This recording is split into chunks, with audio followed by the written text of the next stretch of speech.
하나님께서 인간에게 원하시는 가장 이상적인 선한 삶이 무엇일까 우리가 생각해 봅니다. 성경은 말씀하시기를 사람아 주께서 선한 것이 무엇임을 내게 보이셨나니 여호와께서 내게 구하시는 것은 오직 정의를 행하며 인자를 사랑하며 겸손하게 내 하나님과 함께 동행하는 것이 아니냐 하고 말씀하고 있습니다.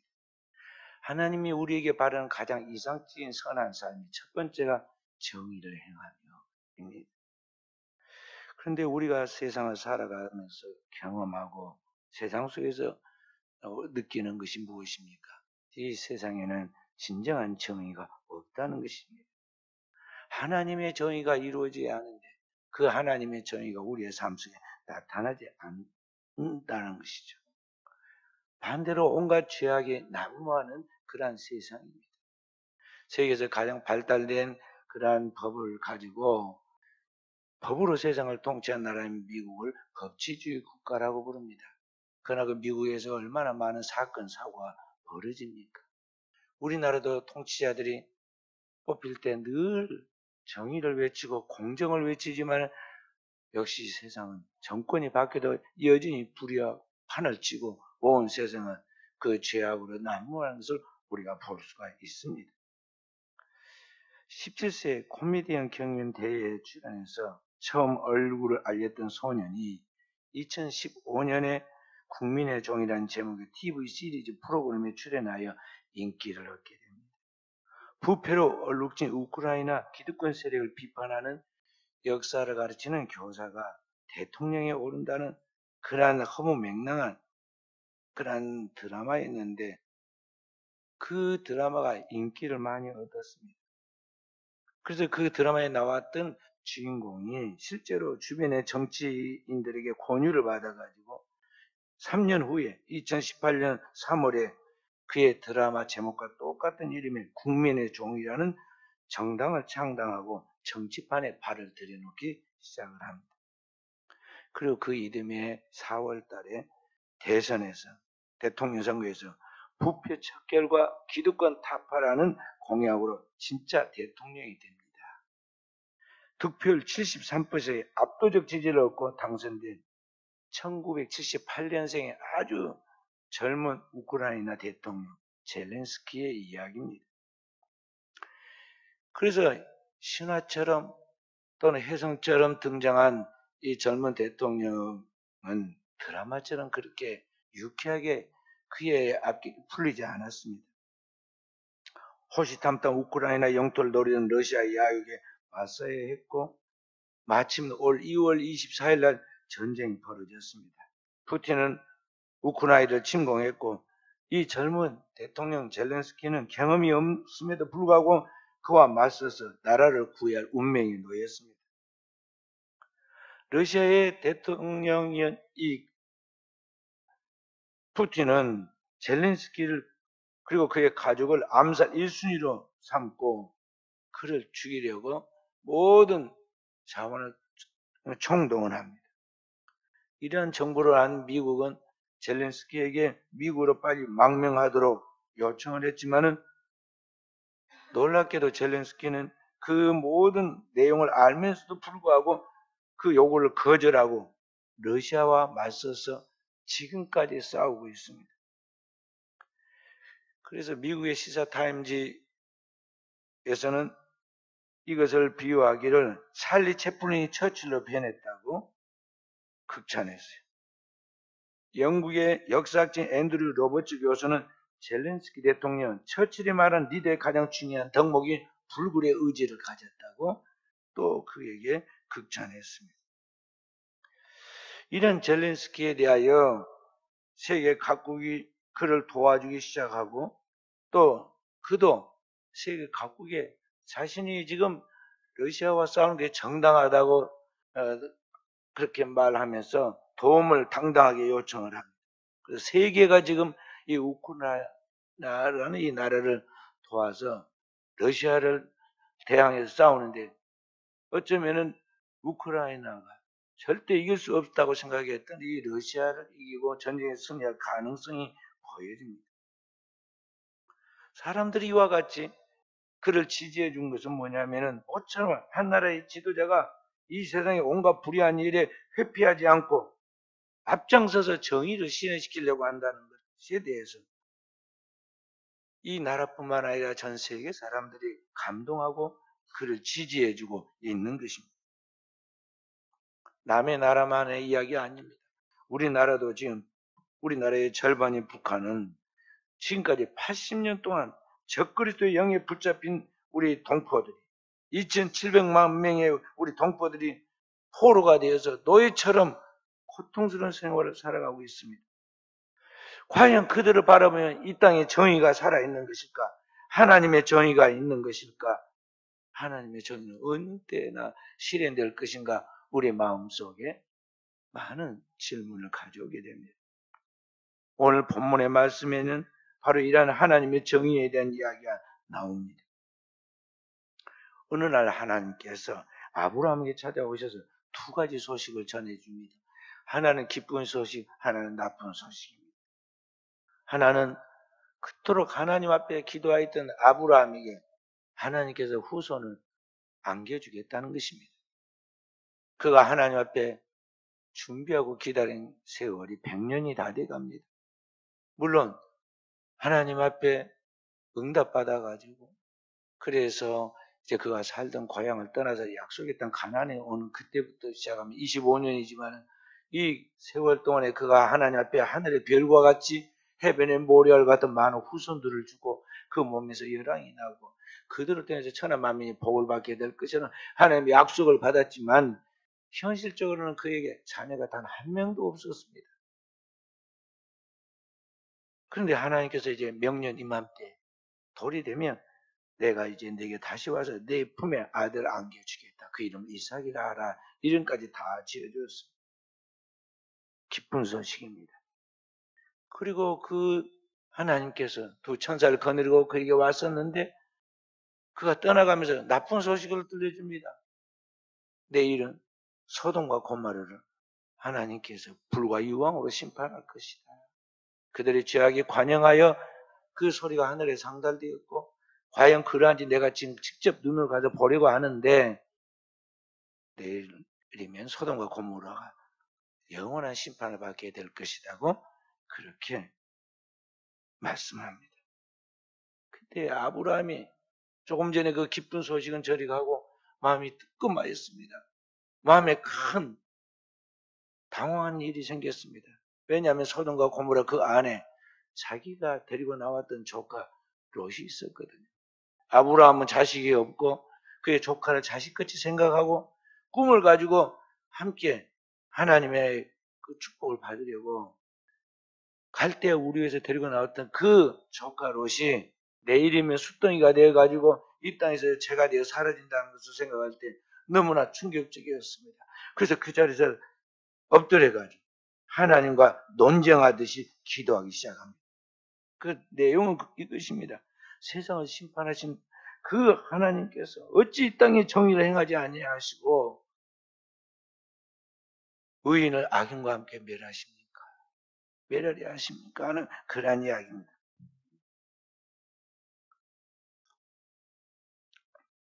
여기 25절 말씀 다시 한번 우리 읽어보도록 하십시다.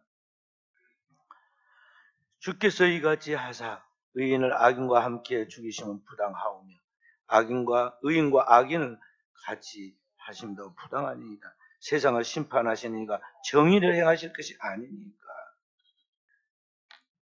지금 하나님께서 소돔과 고모라를 멸망하신다고 그렇게 말씀하실 때 아브라함은 무척 당황할 뿐만 아니라 하나님을 마치 불의하신 하나님 같이 생각이 들었습니다. 왜냐하면은 그 소돔과 고모라의 그 수많은 사람들 중에 다 하나님의 심판을 받아 멸망한 사람들만 있는 것이 아니라 분명히 그 안에는 좋은 사람, 의인도 있을 것이라고 생각했기 때문입니다. 그 우리나라의 속담에 제 속 짚어 남의 속 그런 말 있잖아요. 자기 속에 있는 그것을 그대로 남에게 똑같이 생각을 합니다. 그래 아브라함이 믿음의 사람이고 좋은 사람이잖아요. 그러니까 이 아브라함이 생각할 때 분명히 소돔과 고모라 그 땅에도 자기하고 비슷한 사람이 분명히 있을 것이다. 그 중에는 조카 롯도 있고. 그렇게 생각을 했습니다. 그런데 하나님께서 그들을 통째로 멸하신다니까 이거 하나님 불의하다고 생각이 들었습니다. 그래서 하나님 앞에 마치 똑똑한 사람이 말하듯이 합리적이고 당당하게 하나님께 논쟁하듯이 물었습니다. 어떻게 세상을 심판하시는 이가 의인을 악인과 함께 멸하십니까? 만약 그 땅에 의인 50명 있다면 그 50명의 의인을 악인과 함께 멸하시겠습니까? 물었습니다. 사실 아브라함이 최소한의 숫자를 지금 제시한 것입니다. 한 100명은 있을 것이라고 생각을 했겠죠. 그런데 그렇게 말하면 또 하나님께서 다른 말씀하실까 싶으니까요. 자기 생각에 가장 최하의 미니멈으로 제일 작은 숫자를 제시한다고 제시한 것이 50명이었습니다. 50명. 그런데 주님께서 대답하시기를 뭐라고 대답하십니까? 50명만 있으면 내가 그 성을 사리라. 당황했습니다. 그래서 그때부터 조심스럽게 이제 깎아 내려갑니다. 주님, 만약 거기서 5명이 부족하면 어떻게 하시렵니까? 내가 45인만 있어도 절대 그 성을 멸하지 아니하리. 그래서 또 당황이 돼가지고 또 깎아 내려왔습니다. 5명. 그러면 그 중에서 또 5명 부족하면 40인이 있으면 어떻게 하시겠습니까? 주님께서 신속하게 답을 주시기를 40명만 있어도 내가 멸하지 아니하리라. 이게 큰일 났습니다. 뭔가 이상합니다. 그래서 그때부터는 이제 좀 많이 깎습니다. 어떻게 합니까? 30인 있으면 어떻게 하시겠습니까? 30인만 있어도 내가 그 성을 멸하지 아니라. 이게 진짜 이상하다 생각이 들었습니다. 그래서 더 깎아봤습니다. 주님, 20명 있으면 어떻게 하시겠습니까? 신속하게 응답이 오기를 20명만 있어도 내가 그 성을 멸하지 않겠다. 이게 큰일 났습니다. 20명도 없다는 말이다. 그럼 어떡하나. 조심스럽게 마지막 말은 묻죠. 6번째 주님과 좀 타협을 하는 겁니다. 주님, 이번만 내가 더 이상 묻지 않겠습니다. 거기에서 10명이 부족하고 마지막 남은 10명만 있으면 어떡하시겠습니까? 그러니까 주님께서 이 말씀이 내가 그 10명을 인하여서도 이 성을 멸하지 아니하리라. 그렇게 세상을 심판하실 리가 공의를 행해야지 정의를 행해야지 어떻게 의인을 악인과 함께 멸하냐고 그렇게 당당하던 아브라함의 입이 딱 한봉이 됐어요. 입이 딱 막 말을 못합니다. 10명도 없다는 거 아니에요. 그런데 사실은 어떠합니까? 그 성에는 의인이 한 명도 없었어요. 아브라함의 조카 롯도 성경 히브리서에 보면요. 그 의인이 악인들과 함께 있어서 마음의 상처를 받았다고 그렇게 좋게 말씀을 해주었지만요. 실제로 하나님의 불꽃 같은 눈 안에서 분석해 보면요. 이 사람도 죄인이 의인이 아닙니다. 나중에 보세요. 하나님 직접 두 천사를 이끌고 소돔 성에 들어가고 롯의 가정에 들어가서 내일 하나님이 이 세상을 심판할 것인데 너희는 빨리 준비해가지고 여기서 빠져나가야 한다. 나가라고. 그리고 내가 데리고 갈 사람이 있으면 내 사이 될 사람도 데리고 나가라고. 주님께서 그렇게 말씀해 주대요. 들을 귀가 없고 눈으로 봐도 믿지 못하고 그 종말에 대한 그 감각이 아주 영감이 없어가지고 머뭇하고 계속 시간을 끕니다. 나중에는 어떻게 합니까? 너무나 다급한 주님께서 천사들과 함께 그 롯의 가족들, 아내와 두 딸들을 양손을 끌고 강제로 감고 나요. 성을 빠져나가죠. 만약 그걸 안 했으면 손을 비틀고 나가지 않았으면 틀림없이 그날 아침에 죄가 되었을 거예요. 그렇게 빠져나가도요. 빨리 도망치 하는데 멀리 가지 않고 그 가까운 조그만 땅, 소할 땅에 거기에 지내다가 그리고 또 더 멀리 가는 게 아니라 거기에서 가까운 산에 올라가서 소돔이 보이는 그쪽을 바라보이는 그쪽을 내다보면서 거기에서 굴속에 숨어 지냅니다. 그리고는 그 두 딸 사이에 부정한 후손을 낳게 되잖아요. 그러니까 롯이 의인이 아닌 의인이 한 명도 없었던 것이죠. 자, 그래서 하나님이 소돔과 고모라를 심판합니다. 주님께서 뭐라 말씀하시는데 이 마지막 때가 되면은요, 소돔과 고모라의 심판 때 똑같은 현상이 벌어진다고 이야기했어요. 노아의 때와 같고 소돔과 고모라 때와 같다고 주님께서 말씀했어요. 그런 현상이 항상 우리의 삶 속에 재현될 수 있다는 것이죠. 근데 우리가 생각해 볼 것은 이 아브라함과 함께 신앙 공동체를 이루고 믿음으로 살려 꿈을 가지고 나왔던 이 롯이 어떻게 이렇게 멸망할 정도의 철저하게 변질되고 타락하게 되었는가 하는 것입니다. 하나님이 이 롯의 가정을 인정하지 않습니다. 나중에 하나님이 이스라엘 백성 공동체에 출애굽에서 가나안 땅에 그들이 신정 국가를 세워 갈 때 그때 거기에 들어가는 후손들을 이스라엘 12지파뿐만 아니라 애굽에서 나온 사람들은 10대가 지나면 이 아브라함의 후손들과 똑같은 이스라엘 민족의 반열에 오르게 해준다고 그랬어요. 허락해라고 그랬습니다. 그런데 끝까지 영원히 그 반열에 들어가지 못할 민족이 있는지 롯의 후손인 모압과 암몬 자손은 결코 그 후손들 가운데 그 공동체에 살 수 없다고 그랬어요. 그러니까 철저하게 구원받지 못한 거예요. 어떻게 이렇게 타락할 수 있었느냐? 부패하여 멸망의 자리에 들어갈 수밖에 없었느냐? 오늘 우리는 여기 롯의 심판과 그의 가정의 멸망을 바라보면서 오늘 우리에게 주신 하나님 교훈을 알아야 합니다. 사탄은 롯에게 접근하여 그를 멸망시켰듯이 오늘 현대 크리스찬들 오늘 우리들에게도 동일하게 접근하여 그를 변절시키고 망하게 한다는 것을 알아야 한다는 것이죠.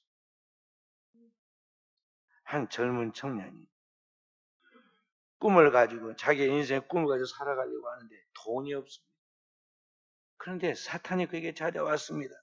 그리고는 그와 이제 흥정을 합니다. 여기 10개의 병이 있는데 그중에 9개는 꿀물이 들었고 1개는 독물이 들어있다. 내가 이 10개 중 아무거나 하나를 마신다면 내가 네가 원하는 만큼 돈을 주마. 청년은 단번에 고개를 좌우로 저었고 나는 절대 그런 속임수에 넘어가지 않는다. 아무리 돈이 좋지만 목숨을 잃어버릴 수가 없지. 그렇게 생각하고 사탄을 물리쳤습니다. 그런데 사탄은 끈질기게도 찾아와가지고 그를 유혹합니다. 10개 중에 겨우 1개. 너는 10분의 9의 확률을 가지고 내 팔자를 고칠 수 있다. 그 말을 들은 다음날부터 그의 머리는 사탄이 제시한 내가 원하는 만큼 돈을 주겠다. 그 말이 자꾸 귀에 들리고 눈에 돈이 아른거립니다. 10억만 있으면 내가 인생 고치고 집도 사고 차도 사고 예쁜 사람과 결혼해서 행복한 가정도 꾸리고 살 것인데 그 생각이 자꾸 상상이 떠오르면서 어느 순간에 마음이 살짝이 바뀝니다. 그래, 딱 한 번이다. 한 번이면 내 인생이 바뀌고 평생 가난을 끝낼 수 있다. 어차피 인생은 죽게 하면서 살기다. 한번 해보자. 이렇게 되어 갑니다. 그래서 이 청년이 떨리는 손으로 진땀을 흘리며 10개의 병 중에 하나를 골랐습니다. 그리고 그 병의 물을 조심스럽게 마셨습니다. 목구멍을 타고 들어가는 그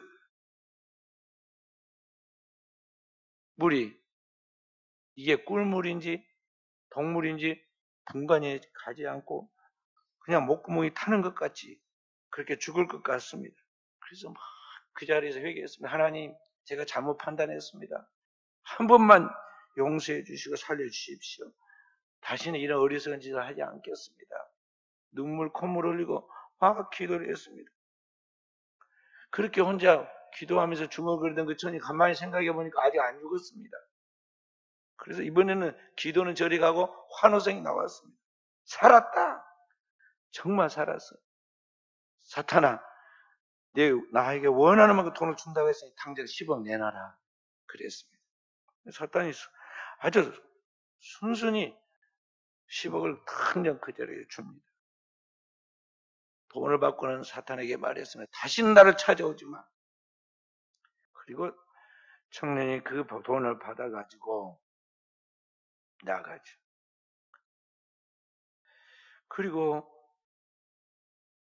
이제 자기의 인생의 꿈을 꾸고 꿈대로 이루어가려고 하는데 뒷꼭지에다 대고 사탄이 마지막 이야기를 합니다. 가고 있는 그에게.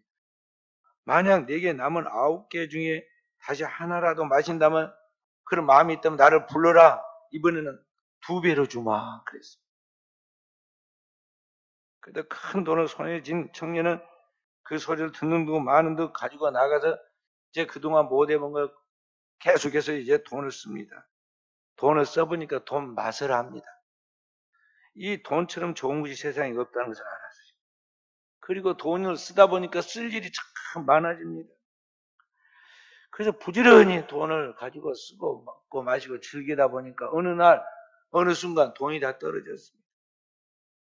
돈이 떨어지고 나니까 잊어버리고 있던 이 사탄이 그 뒷꼭지에 대고 한 말이 생각이 났습니다. 갑절이라고요. 9개 중에 하나를 마시기만 하면 2배로 준다고 했다. 그 이야기가 자꾸만 귀에서 이게 들려옵니다. 그래서 그래, 확률은 9분의 1이야. 꼭 9분의 1에 이번에 걸린다는 꼭 그런 보장은 없으니 한번 해보자. 그거는 말이죠. 자기라서 사탄을 불러들였습니다. 사탄이 찾아온 거야. 자기가 불러들였어. 그리고 청년은 병을 하나 골라서 마셨는데 운 좋게도 이번에도 꿀병을 받아가지고 먹었습니다. 그렇게 해서 2배나 많은 돈을 받아가지고 이제 쓰기 시작합니다. 먹고 마시고 즐기고 마음껏 그렇게 지내다 보니까 어느 순간에 그가 알코올 중독자가 되고 성병 환자가 되고 몸과 마음이 병들어가지고 피폐해집니다. 그리고 한번 그렇게 되니까 이게 이제 중독이 돼가지고요. 계속 반복하게 됩니다. 돈만 떨어지면 사탄을 찾는 습관이 생겼습니다. 그래서 3번째, 4번째, 5번째, 6번째, 7번째, 8번째 이 병을 들고 마실 때까지 그는 운이 좋게도 독이 든 병을 마시지 않고 꿀이 든 병을 마셨어요. 그래서 그때마다 천문학적인 돈을 받아가지고 먹고 마시고 즐기고 그렇게 세월을 보냈습니다. 그러다 보니 어느 날 자기가 거울을 보니 자기도 이제는 청년이 아니라 나이는 노년이 되었고 이제 자기의 모습은 사람이 아닌 같이 완전 폐인의 몰골입니다. 그래도 그는 돈이 떨어지니까 또 사탄을 찾습니다. 사탄이 가진 병은 2개밖에 안 남습니다. 분명히 하나는 독이 들었고 하나는 꿀병인데 이 2개 중에 무엇이 결정하느냐? 생과 사례의 기로에 섰습니다. 죽음이냐 돈벼락이냐. 마지막 도박을 합니다. 그는 끝이 될 가능성이 있다는 생각에 눈물을 흘리면서 잔을 선택했습니다. 그리고 그 잔을 숨이 끊어질 듯이 마십니다. 그리고 조금 기다리고는 이 노인이 벌떡 일어나면서 환호를 저지릅니다. 우와, 내가 이번에도 이겼다. 나는 끝까지 살아남았다. 사탄아, 이제 내 돈을 내놔라. 그리고 이제 너와 나는 진짜 끝이다. 그랬습니다. 그렇게 노인이 호탕하게 웃고 소리칠 때 사탄이 그 앞에 마지막 남은 병을 열더니 자신이 그 잔을 꿀꺽 하고 마십니다.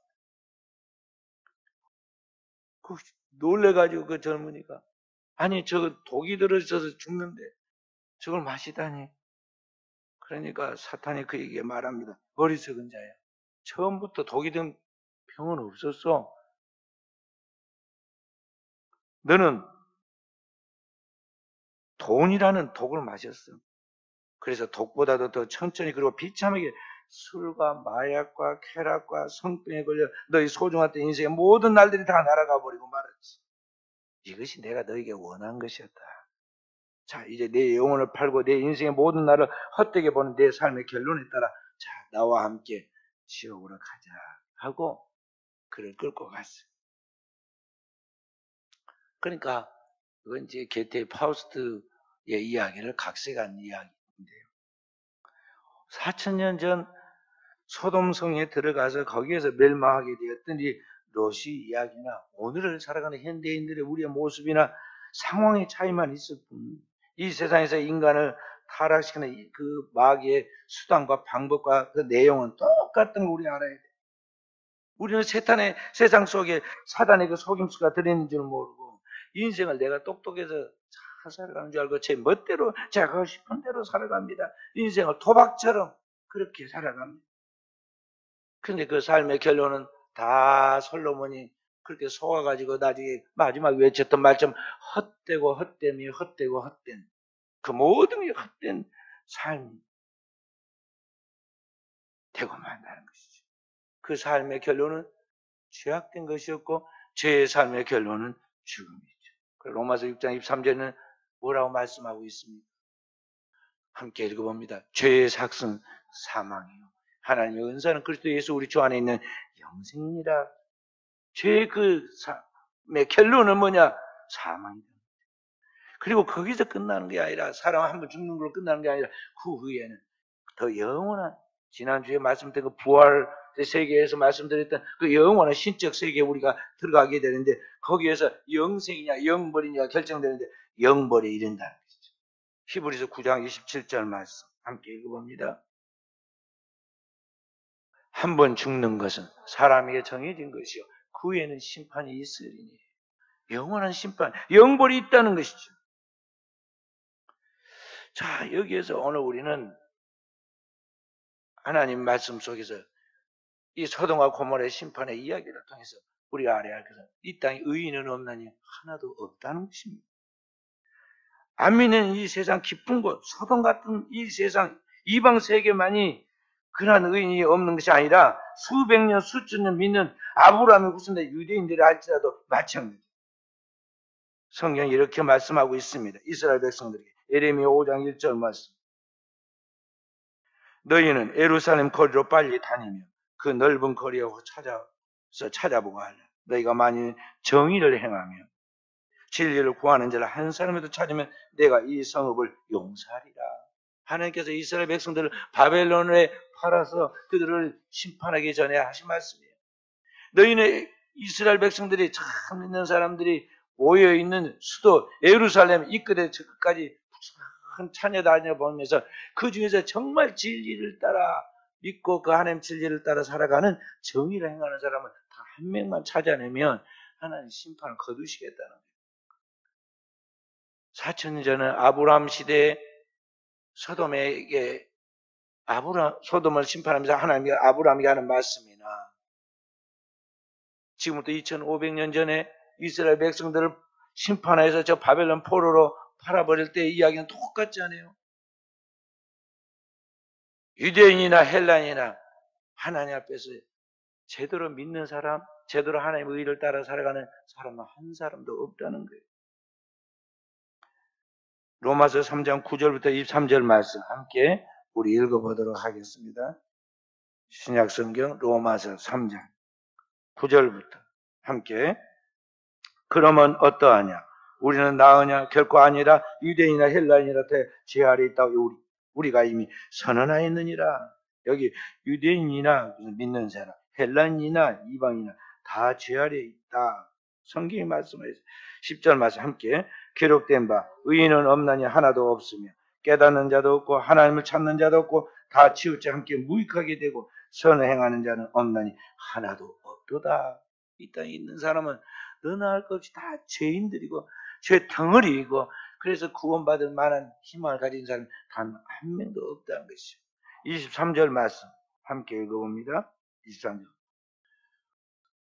3장 23절 모든 사람이 죄를 범하였으며 하나님의 영광이 이르지 못하더니 모든 사람이 이 땅에 살아가는 모든 사람이 아담의 혈통을 타고 나서 오늘 이 땅에 살아가는 모든 사람이 다 죄 가운데서 죄를 짓고 죄 아래 팔려서 죄의 결과로 결국에는 사망에 이르게 되었고 한 사람도 구원받아 하나님의 나라 영광에 이를 사람이 없다는 것입니다.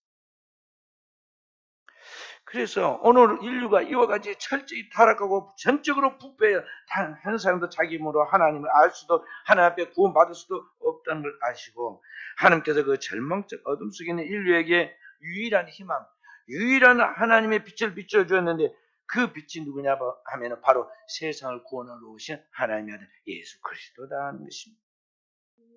그래서 그리스도가 이 땅에 오실 때 요한복음 1장 29절에 뭐라고 말씀하고 있습니까? 요한복음 1장 29절 말씀. 이튿날 요한이 예수께서 자기에게로 나오심을 보고 이르되 보라 세상 죄를 지고 하는 하나님의 어린 양이로다. 세상 죄를 담당하고 영원한 속죄의 제물이 되게 오신 하나님의 어린 양으로 오신 예수 그리스도 그분이 바로 그 예수 그리스도께서 우리를 위하여 대속물이 되기 위하여 오셨다는 것이죠. 그래서 마가복음 10장 45절에 인자에 온 것은 섬김 받으려 함이 아니고 섬기려 하고 자기 목숨을 많은 사람의 대속물로 주려 함이니라. 그래서 주님은 처음부터 인류의 죄를 짊어지고 영원한 속죄의 제물이 되어서 우리를 대신 속죄하여 하나님 앞에서 하나님의 거룩한 의를 덧입히고 우리를 하나님의 자녀 삼게 하기 위하여 주님이 오신 것입니다. 우리는 바로 이것을 믿는 거예요. 이것이 복음이에요. 오늘 사랑하는 귀한 성도들, 여러분과 제가 이 복음의 말씀을 확실하게 믿고 나가야만 하는 것입니다. 이사야 53장 5절 6절 말씀 함께 읽어봅니다. 이사야서 53장 5절 6절 그가 찔림은 우리의 허물을 인하며 그가 상함은 우리의 죄악 때문이라 그가 징계를 받음으로 우리는 평화를 누리고 그가 채찍에 맞음으로 우리는 나음을 받았다. 우리는 다 양 같아서 그릇 행하여 각기 제 길로 갔구나. 여호와께서는 우리 무리의 죄악을 그에게 담당시키셨도다. 6절 말씀. 오늘 그리스도께서는 이 땅 위에 십자가에 달린 하나님 대속물이 되셨는데 그게 마치 구약의 이스라엘 백성들이 매일 그리고 매 안식일마다 하나님 앞에 속죄의 제물로 바친 그 어린 양, 그 어린 양처럼 우리의 죄를 짊어지고 영원한 속죄의 피를 흘려 우리를 구속하셨다는 것입니다. 그래서 성경은 다시 로마서 3장 24절부터 이어서 그렇게 말씀하고 있습니다. 24절부터 28절까지 말씀 함께 읽습니다. 그리스도 예수 안에 있는 속량으로 말미암아 하나님의 은혜로 값없이 의롭다함을 얻은 자 되었느니라. 이 예수를 하나님의 그의 피로써 믿음으로 말미암아 화목제물로 세우셨으니 이는 하나님께서 길이 참으시는 중에 전에 지은 죄를 간과하심으로 자기의 의로우심을 나타내려 하심니 곧 이때에 자기의 의로우심을 나타내서 자기도 의로우시고 또한 예수 믿는 자를 의롭다 하려 하심이라. 그런즉 자랑할 때가 어디 있느냐? 있을 수가 없느니라. 무슨 법으로냐 행위로냐? 아니라 오직 믿음의 법으로니라. 그러므로 사람이 의롭다 하심을 얻는 것은 율법의 행위에 있지 않고 믿음으로 되는 줄 우리가 인정하노라. 아멘.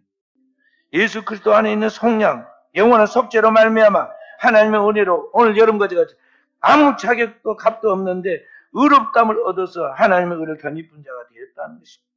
그래 자랑할 게 뭐가 있느냐? 하나도 없다는 것입니다. 오직 자랑할 것은 주님의 십자가의 보혈의 그 공로, 그의 의뿐인 것입니다. 오늘 우리는 그 주님의 십자가 보혈을 통해 우리의 주님 그 하나님의 공로, 그의 의를 굳게 붙잡고 먼저 그의 나라와 의를 구하고 그 복음에 나타난 예수 그리스도의 그 십자가의 의로 말미암아 우리에게 덧입히는 하나님의 자녀가 되는 권세를 누리며 오늘의 삶에 깨어있는 종들이 되어야겠습니다. 로마서 1장 17절 말씀 복음에는 하나님의 의가 나타나서 다 함께 믿음으로 믿음에 이르게 하나니 기록되면 오직 의인은 믿음으로 말미암아 살리람과 같으니라. 오늘 여러분과 저는 그리스도 예수를 통해 우리에게 덧입힌 하나님의 의를 마치 외투를 입듯이 가운을 입듯이 덧입고 그 의를 가지고 살아가는 진정한 믿음의 사람들이 되어야겠습니다. 그 믿는 자, 그 복음의 말씀 믿는 자가 하나님의 의를 덧입어 의인이에요. 행위에 있는 것이 아닙니다.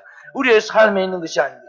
그 하나님의 말씀 굳게 믿고 오늘은 분명하게 그 말씀 안에서 살아가는 사람, 흔들림 없이 주님을 붙들고 나아가는 그 사람에게 하나님께서 하나님의 자녀가 되는 권세를 주고 하나님의 자녀답게 살아갈 수 있는 능력을 부어서 그 뜻대로 흔들림 없이 끝까지 승리자가 되게 만드신다는 것입니다.